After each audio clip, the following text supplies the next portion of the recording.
Hello, couples, and welcome to Thrive, where we'll give you practical tools to build a stronger marriage together. I'm Tony. And I'm Sam. And we'll be your host through this journey together. Thrive's focus is building stronger marriages together. Let me say from the beginning that the fact that you're watching this content is evidence of the fact that you want a strong marriage. Yeah, and since Thrive was designed to be done together, we've done our best to create practical content that you can apply to your marriage today. And speaking of marriage, remember that day when you stood in front of your family and friends and looked into your spouse's eyes and repeated words like, for richer, for poorer, for better, or for worse? Come on, remember. Honey, do you remember that day? I do remember that day. I remember thinking how good you look. Come on, I look good today. Okay. Oh, I'm just kidding. Quarantine weight. Okay, thank you. Now that may have been a year ago for you, or maybe it was 30 years ago, but there's something all of us really do have in common. Our marriage started on that day. And since that day, it's been what we've made of it. Now, we've gone through some good times, and we've gone through some really rough times, but it's all what we made of it. And as you consider what the journey will be from this day forward, it'll be what you make of it, for better or for worse. Now, it's possible you have a picture of what a stronger marriage could look like for you, or maybe you don't. You may find it really easy to identify your spouse's shortcomings, but it may be a little harder to see your own. What? I have shortcomings? Is that what you're saying? Just a few. Listen, I know that I have just a few. You may find that you and your spouse have different pictures of what marriage should be. It's a good point. It's only natural that could happen because, after all, you are two different people. You have different personalities, histories, assumptions, and different ways of doing things. Yeah. Can we give some examples? Okay, let's do it. Things like loading the dishwasher. Ooh. Is there a right way to load it? I mean, yes, you just squeeze as much as you can fit into the dishwasher, and then you just shut the door really quickly. Now that's exciting to think about, but it's not right. No, honey, listen, you have to make sure to place the dishes in the right manner so the spinners can properly provide the coverage that it needs in order to wash. What? Does that make sense? No. I mean, I'm saying your way was okay, but Whatever. Okay, listen, we know now Yeah. that it's not really about the dishwasher. marriage can be like cooking a great meal. Yeah. You first have to take a look at the ingredients you have. And each one of us brings ingredients into our marriage. You know, when a really great meal is cooking and you can smell it, that's what we want. Makes me hungry just thinking about it. Yes, but let's face it, sometimes something's burning. The fact of the matter is that when two people bring all of those differences into a marriage, you have to be intentional to make a relationship work. And you have to continually learn as you go. So that begs the question, how do you make the most of your marriage? Well, you begin by figuring out where you are and how you got there. You have to take a close look at the atmosphere you've created, and you have to identify what you brought into the marriage, either intentionally or even unintentionally. The purpose of Thrive is to help you do just that. You'll celebrate the strengths of your relationship and hopefully shed light on the areas for improvement. And we all have areas to grow. But we want you to know one thing as you begin.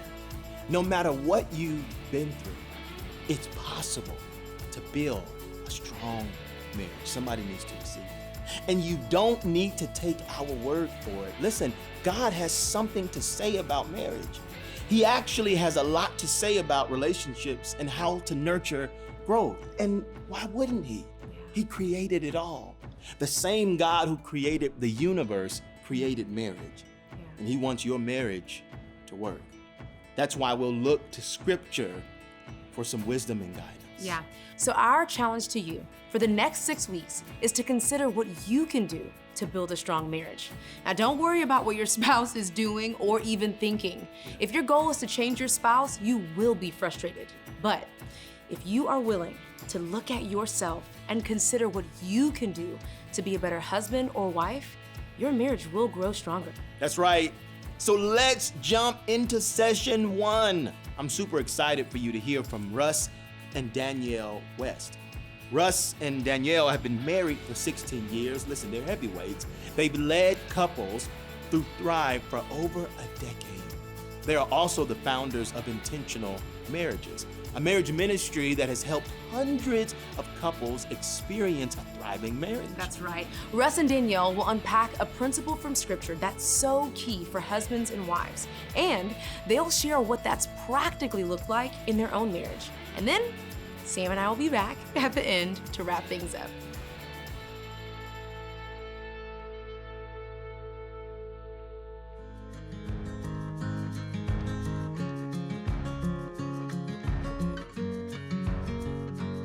Marriages are worth working on, just like our careers are worth working on, our health is worth working on, our finances are worth working on. No one stands at the altar thinking they'll be part of the high divorce stat. So what can you do to be on the winning side of this statistic? You begin the work of building a thriving marriage by looking in the mirror, taking an honest assessment, and then working on what you discover. Working on your relationship creates a thriving, stronger marriage. If we don't, we lose the potential of our dreams for a happily ever after. I don't know if you've ever gotten to this point in your marriage, but in our first year, I wanted out. I didn't know how to express my frustrations. I cried myself to sleep and kept my hurt to myself. It was the commitment of us going to counseling the past 17 years, almost once a month, where we learned our individual roles in the state of our marriage. Now, we're not going to suggest that it'll take you 17 years of counseling to learn these techniques. Our hope is for us to reduce these lessons that took us decades into days for you. Yes, we made a decision before we were married to go to counseling. Now, this wasn't necessarily out of being wise, but out of fear. Danielle was afraid of repeating her parents' marriage, and I was afraid of getting divorced again. In my first marriage, I was blindsided when my former wife asked for a divorce. Now, she would have told you that I should have seen it coming, but men, as you know, we can all be knuckleheads. So counseling helped me see my role in the divorce. It was a real wake-up call, a 2x4, if you will. Now, and I didn't want it to happen again with Danielle, but before you know it, life gets busy, you're living parallel lives. So Danielle and I decided to commit to seeing a counselor on a consistent basis for the rest of our marriage. And we've been going to the same counselor for the past 17 years. And this was our plan for being intentional to both work on ourselves and our marriage. I'll never forget going to counseling with Russ and how I couldn't wait to tell on him and watch our counselor fix him, but that only caused our counselor to work on me instead. Yeah, it only took Danielle a few times to realize it would boomerang back and hit her in the head every time that she wanted our counselor to fix me. It can be easy for us to think to ourselves, if only my husband would, or if only my wife would. We may be tempted to think that working on our spouse is a way of working on our marriage, but it doesn't take long to see that it isn't very effective. Take a listen at what marriage expert Dr. Gary Smalley said on this subject. This is what Gary said. He said, it's a lie to think you can change your spouse. You think you can change them, and you believe that if you change them, you'll be happier. Now, that's the lie. All the research shows it never works with anybody. So I tried changing my wife, and she tried to change me, and I gave up. So after 38 years of marriage, I began the wonderful adventure of working just on me. Dr. Gary Smalley wasn't the first one to recognize this. Matthew was a first-century tax collector who became a follower of Jesus. He was an eyewitness to Jesus' teaching and recorded what he saw in the book of Matthew. Listen to what he records that Jesus said. It says, "Do not judge, or you too will be judged. How can you say, 'Let me take the speck out of your eye,' when all the time there's a plank in your own eye? You hypocrite, first take the plank out of your own eye, and then you will see clearly to remove the speck from your brother's eye." Now, Jesus didn't say it was wrong to help your spouse overcome defects and flaws, to take the speck out. He said you could only do that effectively when you've dealt with your own junk. Then you can see clearly to lovingly help others deal with their faults. Our marriages will get better when we work on ourselves, regardless of whether our spouse works on themselves. For example, our expectations will decrease while our peace increases. So working on ourselves will help us take more responsibility for any negative baggage we bring to the marriage. And what this will do will naturally help us draw closer to each other. Now, for us fixers, our spouse does not want us to be the captain of their personal improvement program, right? Instead, they crave our acceptance of who they are, including the habits that irritate us. Instead of constantly telling them how they should behave, model the behavior you desire or want from them. We've learned that rolling your eyes at your spouse, being defensive, shutting down are all conditions of our own heart. Russ has been a great example of modeling the behavior he desired from me by looking at the plank in his own eye. Why don't you explain your thought process on this? Sure. One of the ways that I've learned to make this principle practical is by paying attention to when I'm frustrated with Danielle. What I'll do is I'll ask myself this question: why am I so angry? And when I get upset with Danielle, her action normally creates a level 2 kind of frustration, but my response is a level 10. And it doesn't correlate to the situation. So I know it's on me to walk myself through this exercise. So here's what I do. I ask myself, why am I so angry?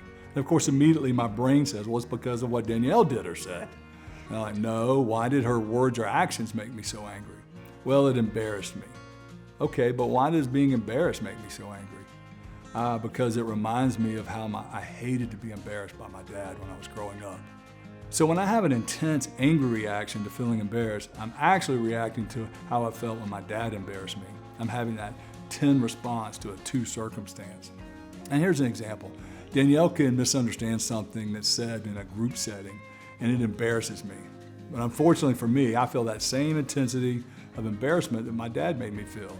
So I quickly jump in and point out how she's wrong and correct her. And as you can imagine, this does not end well for either of us. No.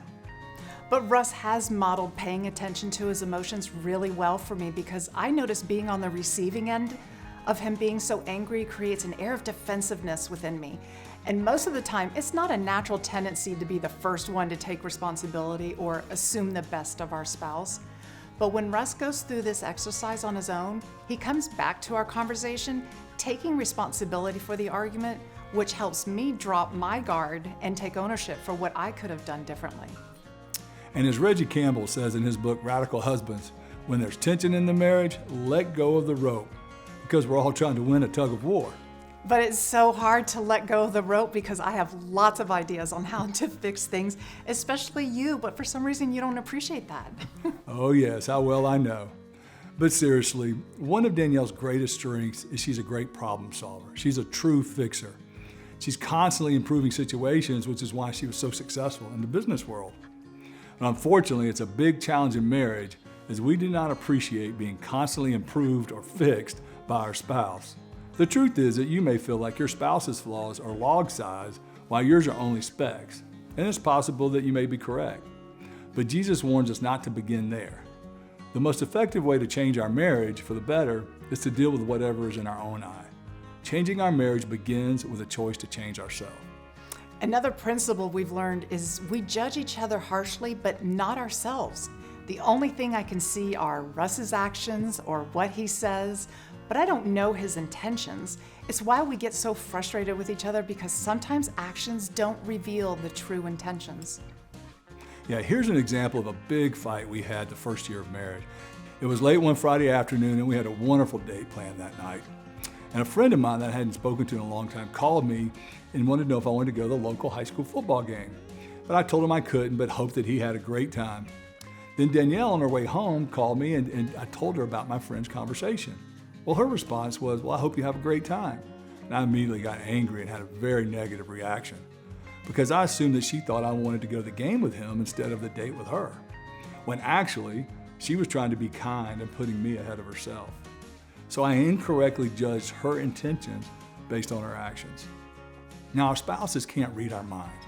It's important that we assume the best, that we ask clarifying questions, and we coach each other on what we desire or want. And we're going to talk more about coaching each other in session 3. Before we talk about baggage, let me add one point. These principles apply for all marriages. However, in some marriages, a spouse may be facing extenuating circumstances, such as addiction or mental illness. If that's your situation, we would encourage you to see a professional counselor for guidance on the best way to handle it. This material will help because every marriage has termites in the basement. But in addiction is a fire in the kitchen. the house will burn down if you're only focusing on the termites in the basement. That's a great point. Now let's talk about baggage. When we get married, everyone shows up with a U-Haul full of baggage.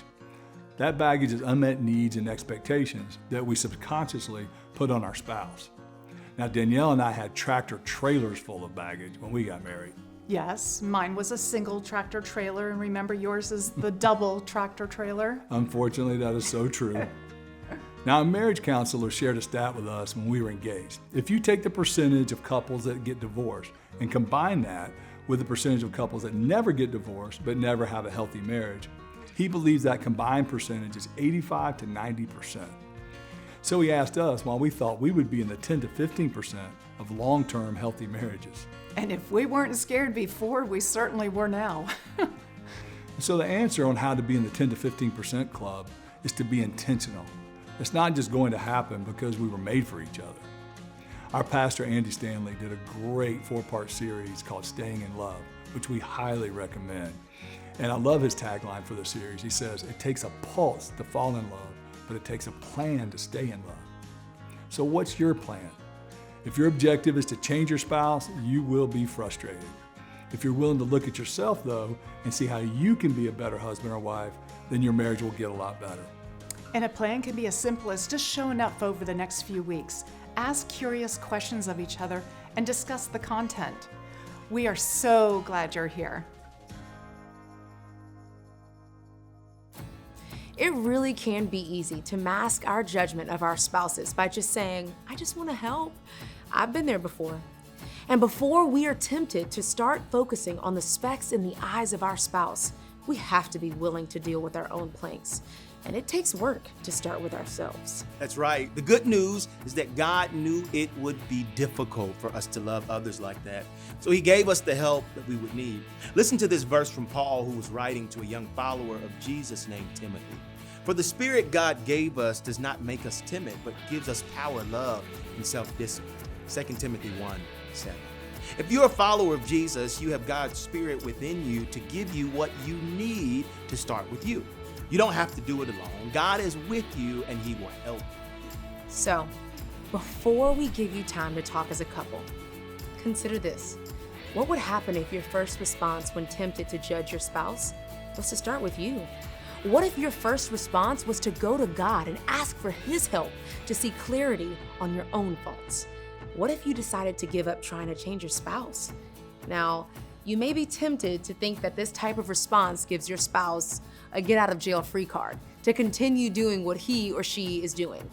Now, that may happen, at least initially. Your spouse may not immediately change in the way you had hoped, but you know what will change? You. You'll change, because your first response isn't to identify a speck. And, in time, your spouse will notice your changed behavior. Your spouse will realize that you stopped trying to play God by orchestrating his or her personal improvement. And perhaps, in time, your spouse will find it easier to start looking at himself or herself in the mirror first as well. And can you just imagine if both you and your spouse take that perspective of working on yourself first? That puts you on the superhighway to a strong, thriving marriage. Now, we want to give you time to talk as a couple. We've provided a few questions for you to discuss together. This is a chance to really listen to your spouse, and it provides a great opportunity to put into practice what we've talked about in this session of working on you first. Here are some ground rules. Resist the urge to be defensive or to correct. And as you discuss your answers, be truthful, loving, and humble. This is the part you might be tempted to skip, but really, this is the part that can make the biggest difference in your marriage. So we are going to say goodbye for now, so you can discuss these questions as a couple. We'll see you next time.